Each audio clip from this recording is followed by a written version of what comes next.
Special ಸ್ಕೂಲಿಂದ ಹೆಚ್ಚಿನ ಒಂದು ಇಂಟರಾಕ್ಷನ್ ಅಥವಾ ಪ್ರಶ್ನೆಗಳು ಅಥವಾ ನಿಮ್ಮಲ್ಲಿ ಆಗ್ತಿರುವಂತಹ ಒಂದಷ್ಟು ಕೇಸಸ್ ನ ಡಿಸ್ಕಷನ್ ತುಂಬಾ ಮಾಡ್ತಿರ್ತೀರಾ. ಸೊ ಹಾಗಾಗಿ ನಮಗೂ ಇನ್ನ ಹೆಚ್ಚಿನ ಕಲಿಯೋ ಸಾಧ್ಯತೆ ಕೂಡ ನಾವು ಉಡುಪಿಗೆ ಬಂದಾಗ ಕಾಣ್ತೀವಿ. ದೊಡ್ಡವರಲ್ಲಿ ನಾವು ಫಾಲೋ ಮಾಡ್ತೀವಿ. ಮಕ್ಕಳಲ್ಲಿ 1:5, ದೊಡ್ಡವರಲ್ಲಿ 1:7. ಆ 7 ಜನ ಮಕ್ಕಳು ಅಷ್ಟೇ ಇದ್ರು ಅವ್ನ ಹೆಸರು ಕರೆದು ನಾವು ಅವ್ನಿಗೆ ಇನ್ಸ್ಟ್ರಕ್ಷನ್ ಕೊಡ್ಲಿಲ್ಲ ಅಂದ್ರೆ ಅವನಿಗೆ ಗೊತ್ತೇ ಆಗಲ್ಲ ಅದು ಅವನಿಗೆ ಅಂತ. ವಿಶೇಷ ಮಕ್ಕಳು ಅಂತ ಹೇಳಿದ್ರೆ ದೇವರ ಮಕ್ಕಳು ಅಂತ ಹೇಳ್ತಾರೆ.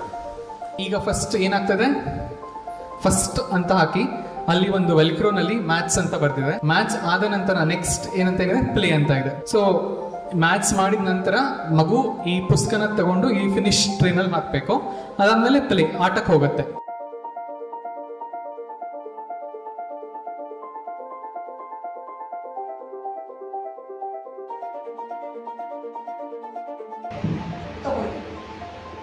ತಗೊಂಡು ನೋಡಿದ್ರ ಫುಲ್ ಗ್ರಾಸ್ಪ್ ಮಾಡಿದ್ರು. ಸೊ ಆ ಅವೇರ್ನೆಸ್ ಕೆಲವು ಮಕ್ಕಳಿಗೆ ಬರೋದಿಲ್ಲ.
Really grateful to you, Swathi madam, Roopalakshmi ಅವರು, ಅನುಭವ ಅವರು ಕೂಡ ಇವತ್ತು ಸೇರಿಕೊಂಡು ಈ ಒಂದು ಏನು ಸೆಮಿನಾರನ್ನು ಸಕ್ಸಸ್ ಮಾಡಿದ್ದಾರೆ.